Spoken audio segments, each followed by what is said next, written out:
Good morning, everyone. I hope you can hear me okay. Is that a thumbs up? Okay, thank you. So it's my great pleasure today to introduce to you Byakuren Judith Ragir. Judith, Byakuren and I have known each other for, it's getting like hard for me to count now, but I think it's like about 40 years. And I was thinking today, if we, both of us live a little bit longer, we can say a half of a century. So let's hope I have good health. I'm sure Byakuren does, but I'm not sure about me. So I would look forward to the day when I could say, Byakuren, we've been friends, good friends, and practicing together for a half a century. So, she's a Dharma teacher in the Katagiri Roshi Zen lineage. And as I said, she's my Dharma sister. We're Dharma sisters and brothers. And she studied with Katagiri for 17 years. She was instrumental in founding Clouds and Water Zen Center in St. Paul. And she was the guiding teacher there for 9 years and is currently a Senior Dharma Teacher Emeritus. She's also been a professional modern dancer and a doctor of Chinese medicine. And her bio right now says she has a new book coming out called Untangling Karma, Intimate Zen Stories of Healing Trauma. Now, maybe that book is already out. Okay, so that book is already out. So our bio is a little out of date. In any event, the title of her talk is Untangling Karma. And without further ado, Byakuren, we're looking very much forward to hearing from you today. So thank you so much. So no chant? No. Okay, well, let me start then. Oh, I am so relieved and relaxed to be talking at Hokyoji with all my dear friends, most everybody I know. I just talked yesterday at San Francisco Zen Center, and I only knew 3 people. And because it was, what I called the mothership, I was kind of nervous, but I did okay. But today I look around and I'm so blessed to have my friends mostly here. And I also feel like you know me very well. So you lived through the book with me, many of you, like 3/4 of you. So I just feel very happy to be here. Let's see. One thing I'll just say is the relationship. Well, there are many parts in the book that happened at Hokyoji. And also, the book has the picture of the quilt that's in the, what do you call it? Moss Hall. Moss Hall. So this is the second picture on that. So I was so happy that they decided to use my artwork on the cover. So it's got a strong connection to you guys. And this little guy, this is a quilt I made during the pandemic. I finished it, and he or she is on the back cover. So my art is well represented. So I'm going to talk about the book. And the book is about healing.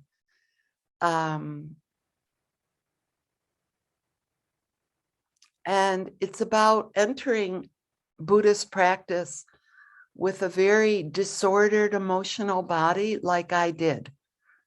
I've been doing Buddhism for practically 50 years. And when I came in as a teen and a young 20s, I would have to, if I have to label myself, I know I don't have to label myself, but I was emotionally disturbed, very, very emotional, and I didn't know who I was, and in a lot of pain. Yeah. So how do you come into Zen and Buddhism in general when you're like that? So the book is a lot about how Buddhism and Zen helped me heal, but also the combination of a lot of different modalities that I used to bring me to wholeness as much as possible. I'm smiling because what I say now is 80% healed is fine with me, is great. 80%, what more could I ask? You can't ask really for more because there are scars that don't heal in one lifetime. And I also use that for enlightenment now. 80% liberation. How wonderful. What more could I ask for? And I think perfectionism is I say a near enemy, but I almost think it's a real enemy of liberation. So I'm not 100% healed from the traumas that I've experienced in my life, but I'm 80%. And oddly, this book, which is extremely frank, I'm very exposed. And that's why talking to you is kind of nice, because you know that I teach like that, because you've been with me. So for other people, it's even more startling, because I don't think Zen teachers often show their vulnerability. I have a kind of a joke. It's kind of like at the end of The Wizard of Oz, where they pull the curtain from the wizard and you see this old guy, doing all the wheels. That's kind of what I think this book feels like. Is I really dropped any facade that I'm a calm Zen teacher who knows everything and can help you be liberated. And I just showed you what I actually had to do to feel the freedom that I had been longing for. And partially, that happened right before I left Clouds. Several of my students started to call me Roshi, which is the mature name for a mature Zen teacher. And although I was very honored and appreciative of that, it didn't feel quite right, because I had all this anxiety inside me still. And I wondered, what is this? Because I've had a lot of mind states. I'm a good meditator. That's been one of the easier parts of Buddhism for me, is concentration and mind states and moving into emptiness and those more transcendent aspects. But what's been much harder for me, and what this book is about, is how to bring my psychological life, my ego life, for a lack of a better word, my history, in alignment with love, with connection, with being unafraid, with the precepts. And that part of practice has been my main focus for a long time. So I'd like to give gratitude, thankfulness that I had the time and the money to study Buddhism, that I had the time and the money to do psychotherapy, that I had the time and the money to study nonviolent communication. And the last one, modality, these are what I call the different modalities I braided together to find healing. The last one is 12-step recovery, but you don't need money to do 12-step recovery. It's free and it's highly accessible. Many, many meetings a day and phone calls. And what's interesting or telling to me about our society is that the 12-step recovery program is what's most dismissed of the modalities I've mentioned, but I still do it. And it's very, very important because it very clearly, steps 4 through 9, very clearly deal with the historic emotional issues that prevents you from feeling free and happy. In 12-step, they call it happy, joyous, and free. So I'm very grateful that I was able to do all these modalities. It's like I made a vessel. I think of healing kind of alchemically, like you make a vessel, and I made this vessel with all these different modalities, although I can say that Zen and Buddhism was the base. I could not have written this book or had the experiences in the book if I didn't have the base of practice and mindfulness and Katagiri Roshi Daosho, may he rest in peace, called spiritual stability. You get a lot of stability from Zazen. And I brought that into all the other modalities to help me find wholesomeness in myself and to find a connection with the universe that is, also Katagiri Roshi used to say, there's a place in yourself that is beyond criticism. And I've really looked for that place in myself. But that place is not only in transcendent spirituality, which I think is Zen is very developed, well developed at, but it's also in what I would call descendant spirituality, which is dealing with our historic self, untangling karma. And Buddha actually used those words, or that's the translation anyway, of untangling karma and saying, who untangles the karma? We do, through our effort and our non-effort.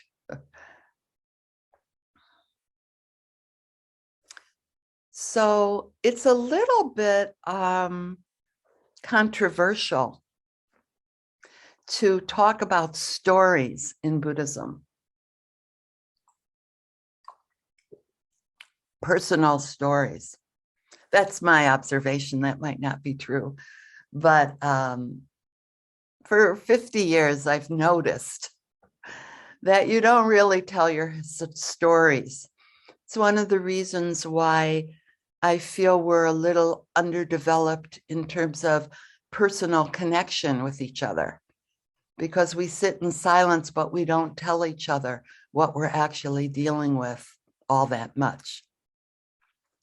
So to tell personal stories, like for example, and I'm a big fan of Pema Chodron, as you all know, one of the things I worked wonderfully hard at and loved was drop the storyline and enter the energy of the moment or the energy of the feeling.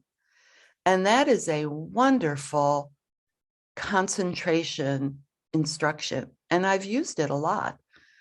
I've used it all the time. But the book is about something else besides dropping the storyline. The book is about going through the storyline. And I have a just like taking your karma, really facing it. And what I mean by karma are all the conditions that built your psychic structure. We would like to get to a place where we don't have a centralized self. That's one of the major teaching in Buddhism.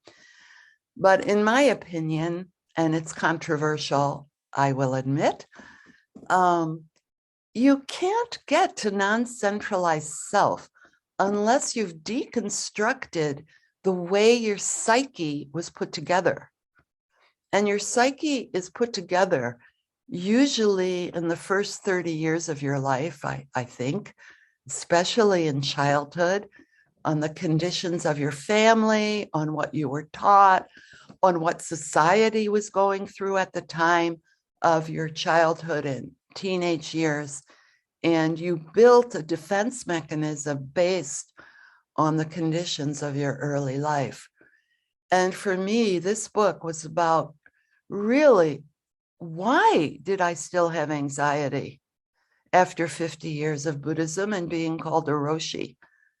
I had to really look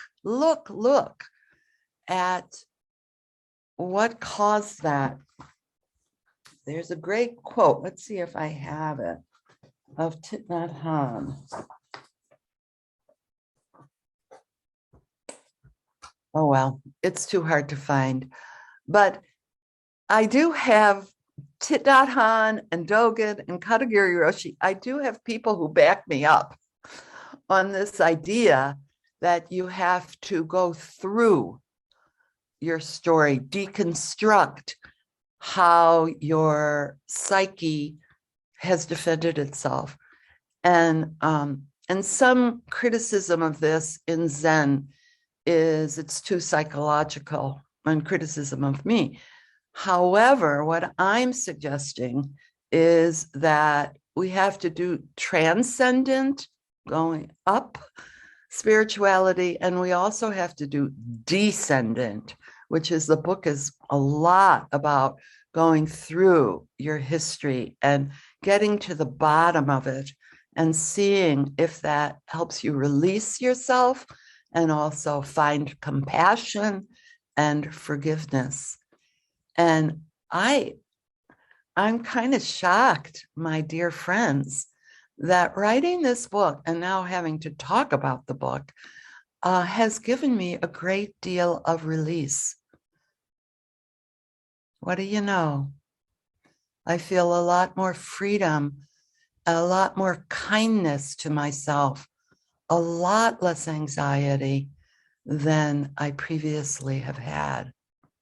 And I hope, this is my intention for the book, is that because I did this, other people who have had difficult, traumatic things happen in their life, which is almost everybody, and certainly in our society, there's so much trauma happening externally that it will give us some hope that there is a way of finding personal choice, that it's free from egocentricity.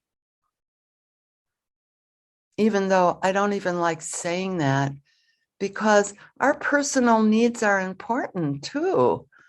In fact, that's one of the ways I found freedom lately, is by really understanding what my needs are as a human being and seeing if I can get them met, which I was not taught in Zen practice, unfortunately. I needed all these other modalities to help me learn how to get my personal needs met so I can be calm enough to enter into the beauty of being connected to interconnected. So I think previously I still kept So ascendance and descendance is what I'm calling it now, but you could call it absolute and relative in the more traditional teaching. You could call it depersonalized and personal. There's a lot of ways. In the koans is first there is a mountain, then there is no mountain, then there is a mountain. You know, that's the same. That's going from the relative to the transcendence and then coming to an integration of those two called co-arising, that those two mutually braided together, you can't pull them apart. And that's what I'm kind of feeling now. Whereas before, I think I flip-flopped back and forth, still keeping them separate. And now I see that in every moment, both of those aspects of spirituality are present. And my criticism, if there is a criticism, I'm afraid to criticize because I have a very deep love of what we all have been doing for 50 years together. But I would like to say that Buddhism has a slight preference for transcendency and has kind of put down stories, family, babies, trauma, psychology. And I'm hoping that the 21st century, that there'll be some remedial work that will start to lean. And archetypically speaking, I don't want to say this in terms of men and women as genders, but I'm talking about archetypal energies of masculine and feminine. This book, because it's about personal stories, is an effort to lean towards the feminine way of understanding spirituality. That's a big deal for me, because I felt like when I was a Zen teacher, when I was a guiding teacher, I did everything I was supposed to do because I felt a great deal of debt to Katagiri Roshi. And I'm the in-between generation. I had an Asian teacher, a Japanese teacher, although I would say that Katagiri Roshi wasn't very classical, that he tried to change things so Americans could stomach it, so to speak. But still, he was a Japanese conservative man and taught Zen in a very traditional way. And I felt like it was my job to teach other Americans, the next generation, what I learned from Katagiri Roshi. So I didn't change the shin. I wore all my robes all the time. I had very, very short hair. And I always felt like there was something wrong in terms of the structure, that even though half the women at the SCBA, the National Convention, half the teachers are women, I still felt that the actual structure didn't allow that sensibility that much to emerge.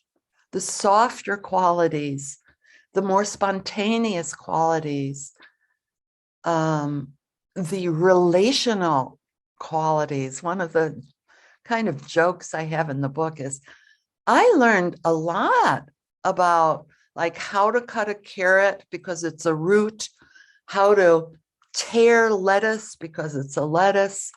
I learned how to clean. I remember Roshi's lecture about, at the time we had no electricity in the Zendo, and we had kerosene lamps with those glass covers on them, like 10 of them, say, in the Zendo. And he taught us how to clean the glass covers without leaving a trace of fingerprint. So in some senses, that's a fabulous, fabulous teaching. But what I didn't learn is how to have that same care in human relationships. I mean, you did start to learn it as you became the Tenzo, if you were the Ino, if you certainly were the guiding teacher. All of a sudden, when I was the guiding teacher, that's what my whole work was, is intimate relationships with students. But I wasn't taught very well how to do it. I was thrown into it. And I learned by my mistakes. And if you experience some of my mistakes, I hope that you can forgive me. So I'm hoping that this book is part of opening up the structures and evolving, letting there be some evolution in how we are practicing and teaching Buddhism and Zen in particular.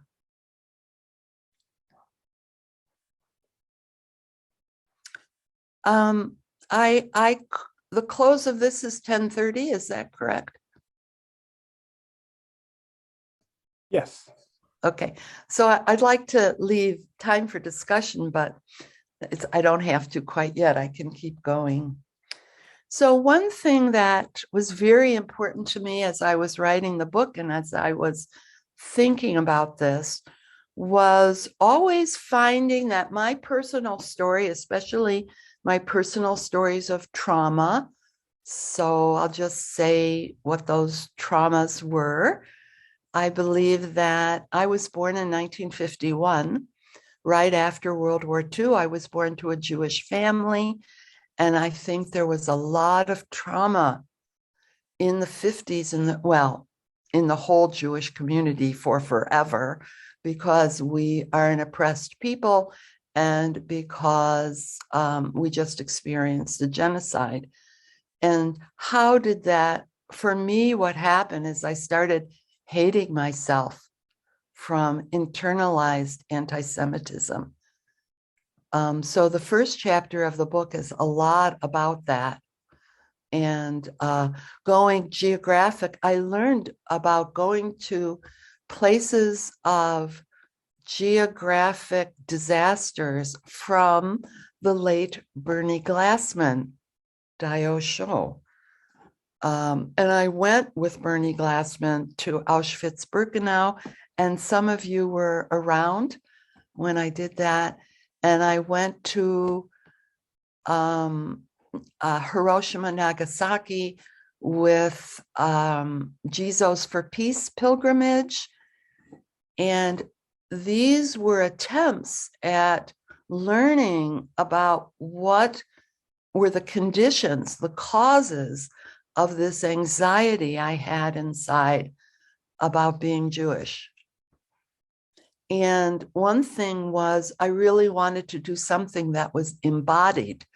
I learned this from Glassman, Bernie Glassman, how to do it in an embodied way by going to these places. I think slavery and the racial injustice is a kind of trauma. And I worked with my relationship with the maid, who is a Black woman, of my childhood. And I went to Africa to see the slave castles. And I went to Montgomery, Georgia, to go to the museum there, a fabulous museum about domestic slavery. And I went to Greenville, Mississippi for Melissa's death, which I write about in the last chapter of the book. There's a chapter on sexuality. Oh my God. You can skip that chapter if you want. That's the hardest chapter for me because I was sexually molested as a child and I was raped on the street when I was about 31 or so. Many of you lived through that with me. And in that chapter, I worked with the women's koans about sexuality that are in the hidden lamp. And the last trauma that I worked with in the book is the fact that I was very sick as a child. I had very severe asthma. And again, those of you who are old Sangha friends remember, because I was sick for at least a decade while I was doing Zen. And I had a transformative experience with my asthma. That chapter also deals with my substance abuse. So it has a lot about being in a 12-step recovery program. So those are all the traumas. And why did I start out with that? Oh, I'm back on track. Let me take it. It's hard for me to go through those traumas without taking a little breath. Maybe we all need a breath.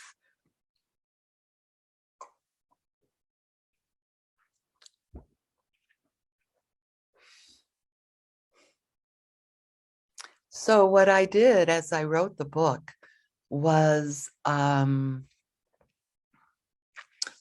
put each of the traumas in the field of the systemic world. Another way of saying that is I saw the relationship between those traumas and what was happening in our culture and in our history and in my family. So for those of you who are my students, I extended the Tonglen. And what I mean by that, when you learn Tonglen, the last thing you do is you say, I'm going to do this breath work for myself and for everybody else who has experienced this. So, for example, I'm told that 1/4 of you minimally have had sexual abuse. Those are the statistics, like right here when we look at the thing. How many people? Let's say there are 20 people, so 5 of you are with me with that trauma. The same goes with oppression. I had a deep hope that if I really talked about hating myself because of Jewish anti-Semitism, that would, if I went deep enough, that would also apply to other folks who are oppressed, African Americans, Hmong. I mean, there are many, many peoples who have been oppressed. And what I learned when I started to do this systemic history placing was, I just lost my train of thought. That this anxiety I was feeling when people started to call me Roshi, I had metabolized a lot of my personal traumas through the work that I had done. Why was there still a feeling that if I talked in public, for example, I would be annihilated? But what I saw and started to discover, and now is talked about a lot, but actually even 6 years ago, it wasn't talked about that much, is intergenerational trauma. That this anxiety I was feeling was systemic. It was because I've been raised in a Jewish household and we've been oppressed for thousands of years. And that trauma, the scientists are saying now that the chromosomes are actually changed by intergenerational trauma. They call it the telomeres are lengthened, which are the part of the chromosome at the ends, so that the next generation or the next generation is more likely to have post-traumatic stress. Now, I think that's kind of commonly known now, but 6 years ago when I was writing that chapter, it was almost like I discovered it was just starting to be written about. And that goes, certainly for Black society and our culture, and for many, many other traumatized people. It's a big deal to heal from that. And again, I say 80% because Katagiri Roshi used to say about karma, lifetime after lifetime, you work on untangling these knots in yourself.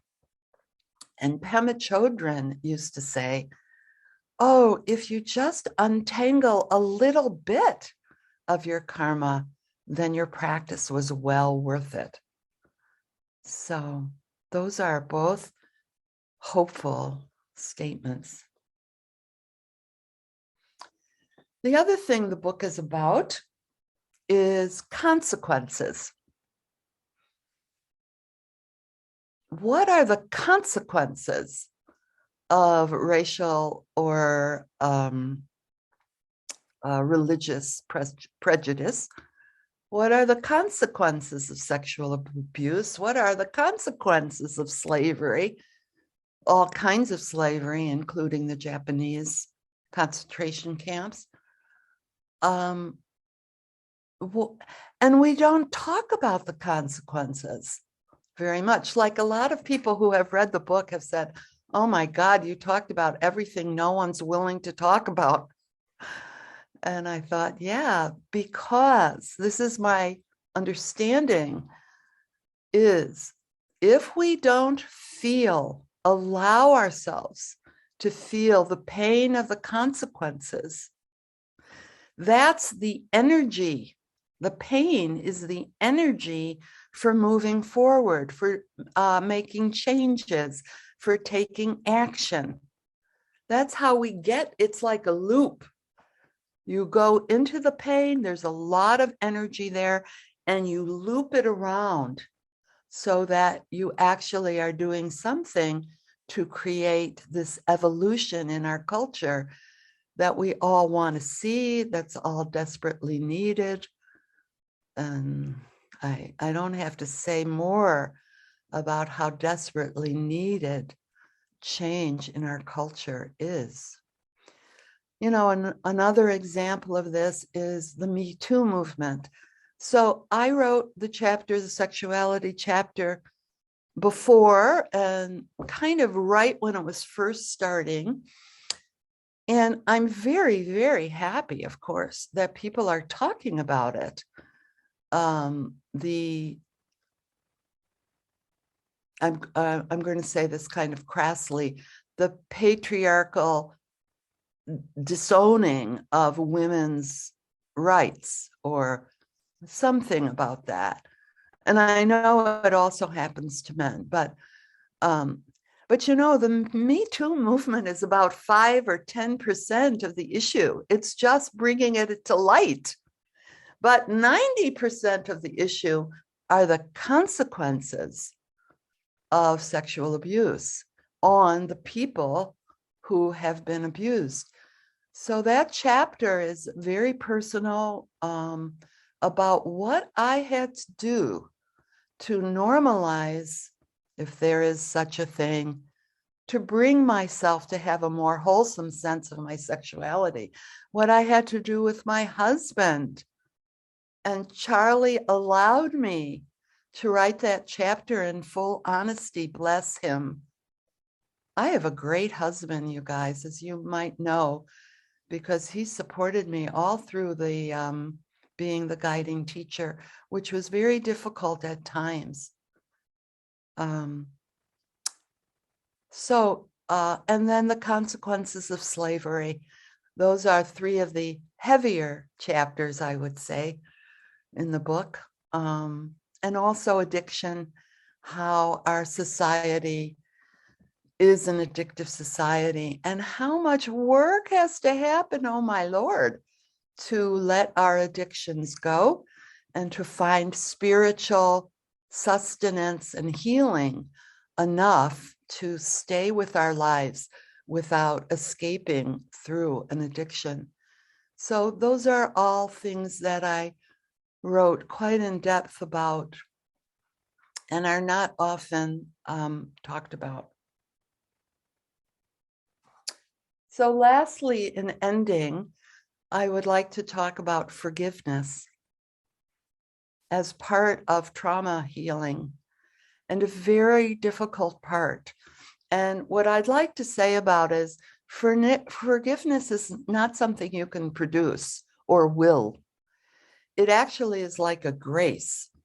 And it happens at about 3/4, but I think more, like what would that be? 6/7. It happens like 85%. You've done all the work. You've talked about it in therapy. You've meditated with it, all the stuff you have to do. And then over here, near the end, you might have a grace of healing, of forgiveness. And that's become almost one of my primary spiritual practices now, is not judging so much. I'm so sorry. That was one of my deepest character defects, is I was quick to judge others. And I regret that. But now I understand forgiveness of myself and forgiveness of others, because victim perpetrator, that's also a big theme in the book, those opposites, that duality, spin around each other. And in your perpetrator, you can find the victim. And often victims, if they don't metabolize and release their trauma, become perpetrators.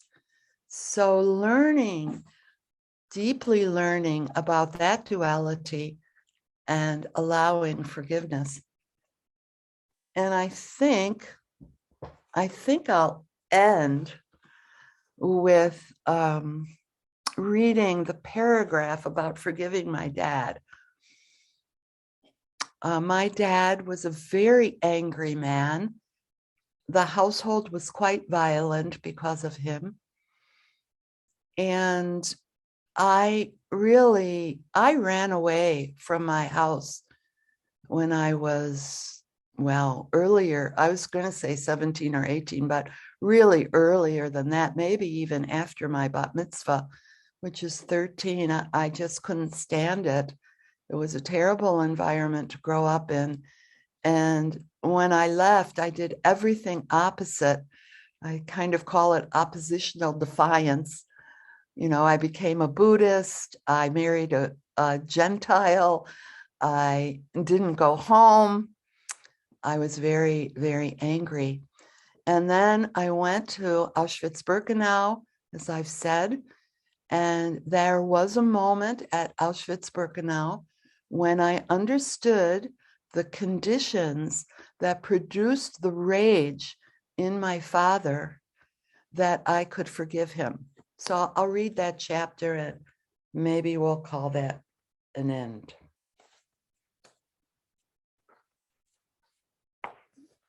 This is very emotional for me, so I'll go slow.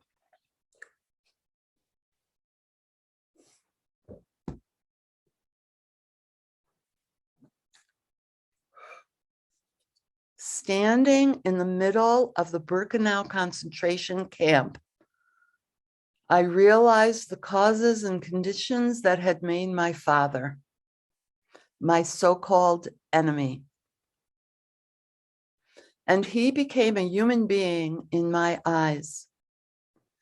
I saw beyond my limited and preconceived intellectual understanding of who my father was and the conditions that had shaped his world and his psyche. My heart opened to the causes of my father's rage. It struck me like lightning in a moment of insight and release. As I was moving in a long stream of retreat participants towards the front gate for a lunch of bread and soup.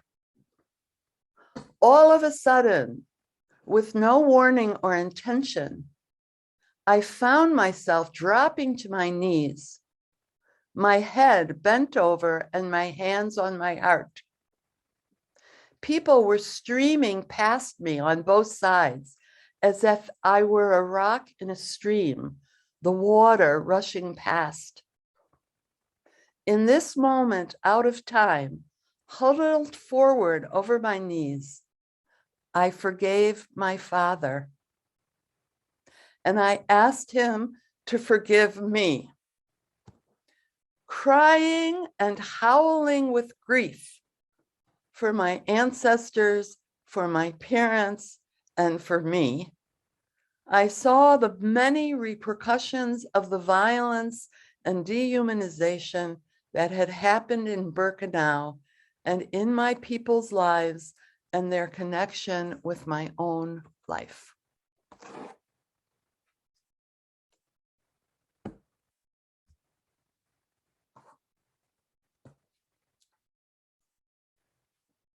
So the book ends with kintsukuroi. I don't know how to pronounce it, but it's the Japanese craft of taking a broken vessel and gluing the pieces back together and then putting gold in the cracks. So I've been meditating on this healing, mending process. I have a picture of a vessel that has been mended with gold. And that's what I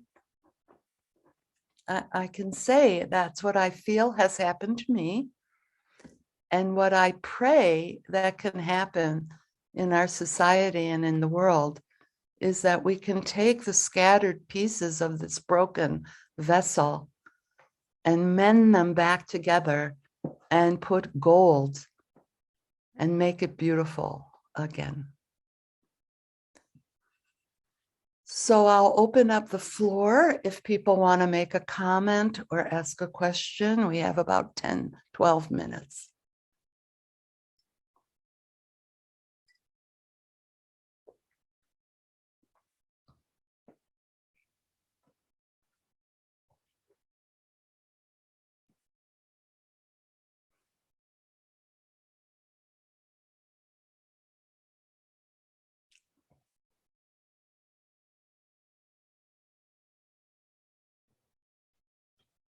Byakuren, this is Alan. Hi, Ellen. Good morning. I'm a little more than halfway through your book. I was hoping to finish it before today, but I didn't get that far. But one thing that I've taken from the book is, so in the work that you and I did together as when I was your student and you were my teacher. And by the way, I still think of you as my teacher. Anyway, in that work, you always helped me come back to the place in my life where my practice was most important, most, I don't know, I could say most alive, maybe. And that was my relationships, and particularly my relationship with my husband. And so the book gives me a better understanding of why that was your approach, and an appreciation of that. So I just want to say that. Thank you so much, Alan. Thorsten, I think you had your hand up. Would you like to go next? Yeah, thank you. Thank you for the book. And my question is, when you've taught and you've encountered some pain, How do you handle it? How do you handle it when something from your history has been triggered? And how? And as I've chewed on this question, is why? And as Alan said, you're still a teacher.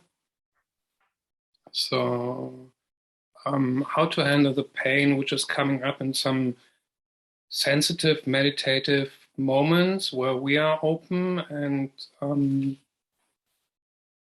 would we So I want to make sure I have your question, which is, how do I handle it as a teacher when I'm triggered and I'm in a teaching position? Is that your question? And when you've been triggered by some pain which someone brought up, let's say, in a dialogue situation, and said, "Hey, tell me something about this story which happened to me." Okay, so so I'm thinking about Sesshin, because I did Sesshin as a teacher for many, many years. So one thing about it, by the time you're a teacher, I'm hoping that first of all, your concentration and your connection with the universe is quite strong. And most of the time, you're not in a reactive mode or an egocentric mode.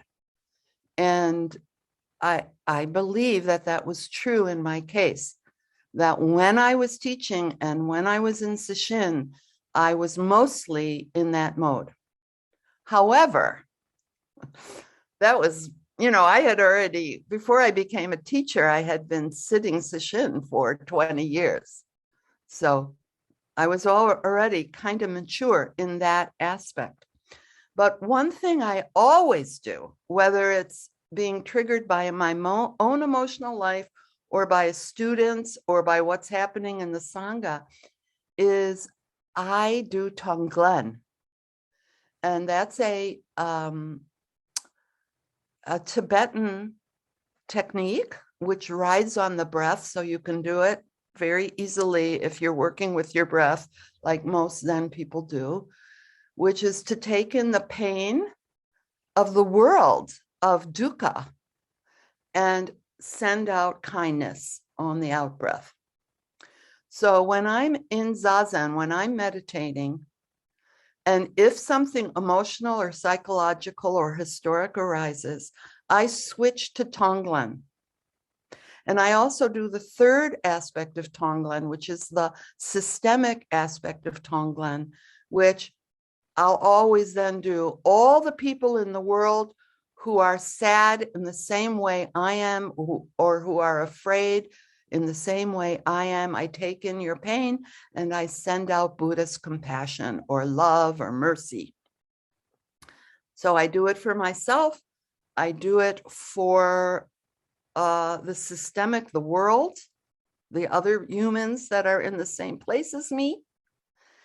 And usually I can get through my trigger by doing that nowadays.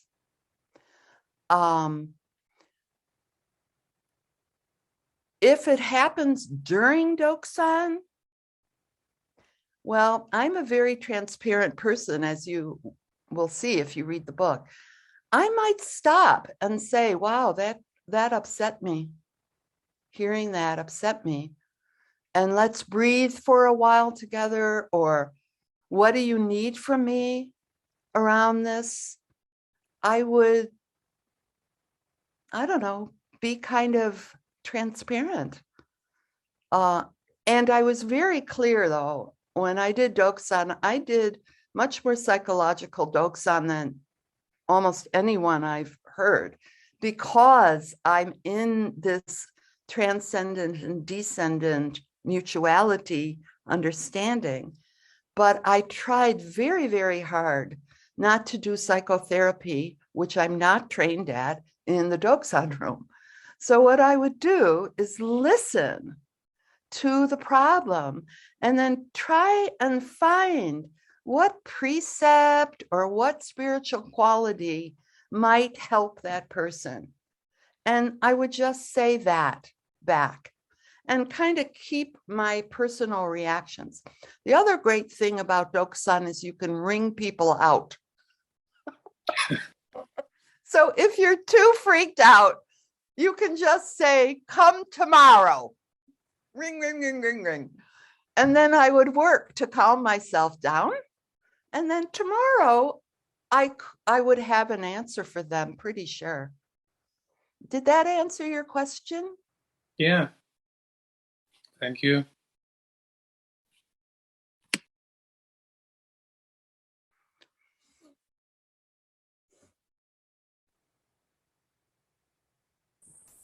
Judith, I'm Eileen, and I just wanted to just say thank you for your talk today. And I look forward to reading your book. I knew there was a reason for me to tune in today. I felt very compelled to come, and I realize every point you hit today, nearly, is exactly the reason what I need, why I came and what I needed to hear. So I really look forward to having further teaching from you through your book. So thank you. Thank you very much. Let me just do the publishing business things. You can find me, Judith Ragir. I'm the only one on the internet. So if you put that in Google, you can find me and you can find the book. The book is called Untangling Karma, Intimate Zen Stories on Healing Trauma. And you can buy it online. You can go to my website. There are links. But I just talked to my publisher, which is Monkfish. He said if you go on his website on my book, you can get a 20% discount. So that might be a way for people to order the book through Monkfish. Oh, and give me a review on Amazon and tell your friends.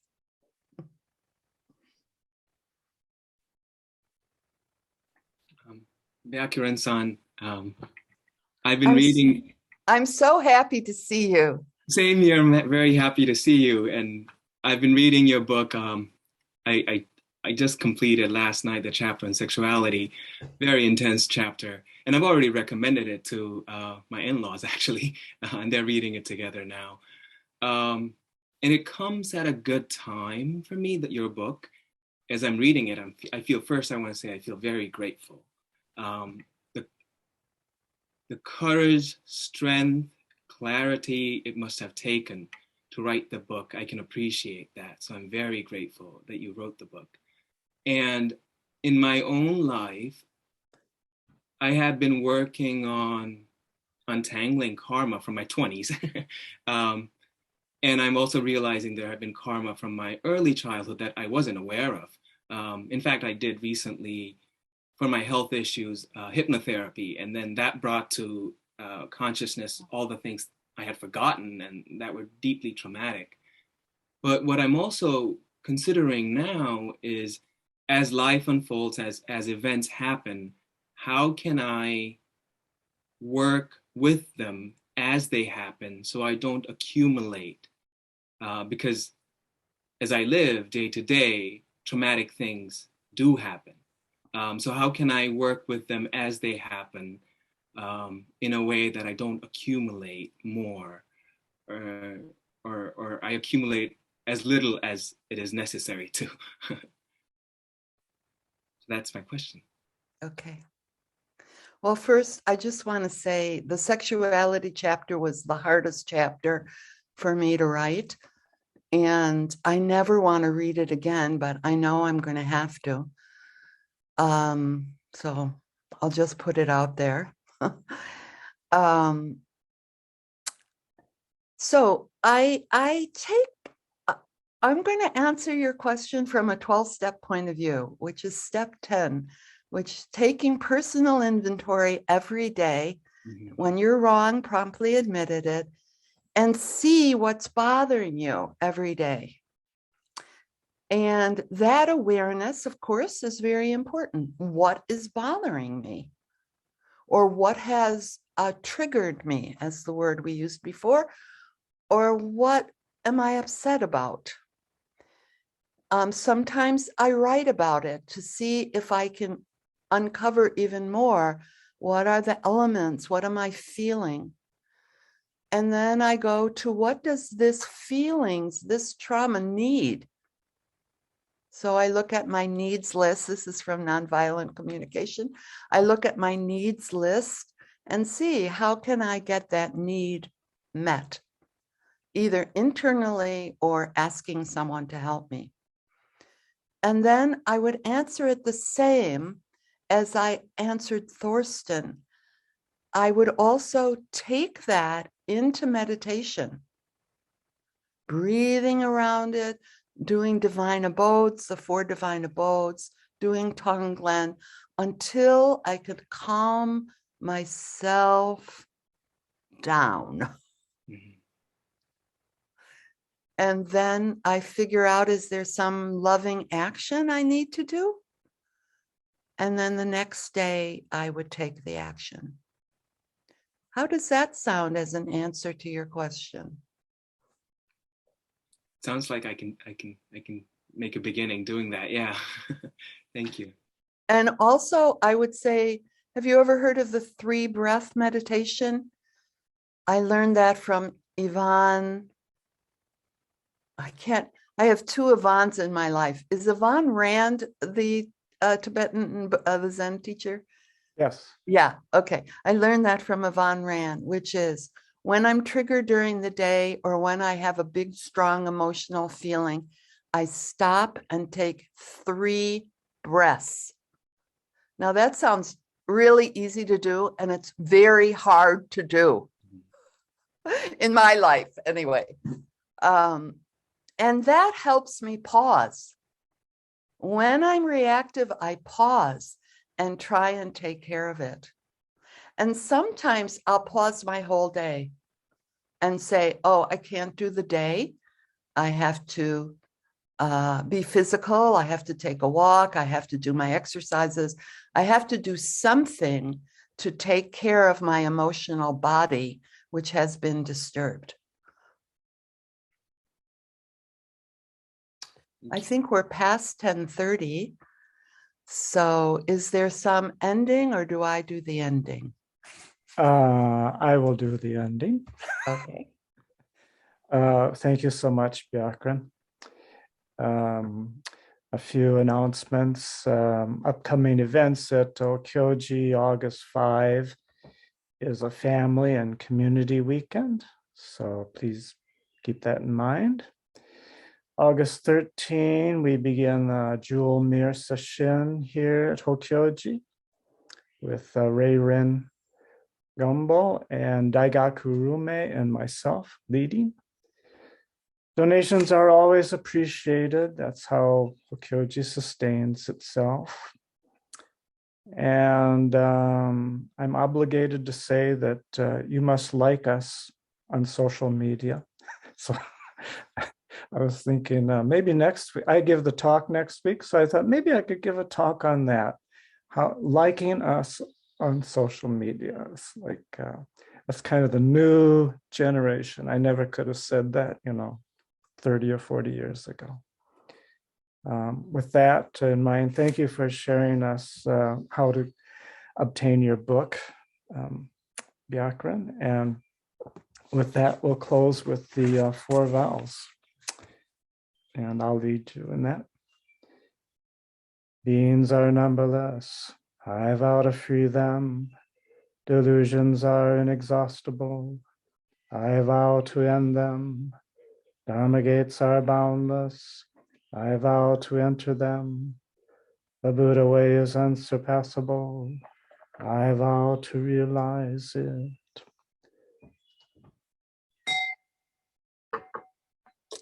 Thank you all so much. And thank you again, Byakuren. Okay. Bye-bye.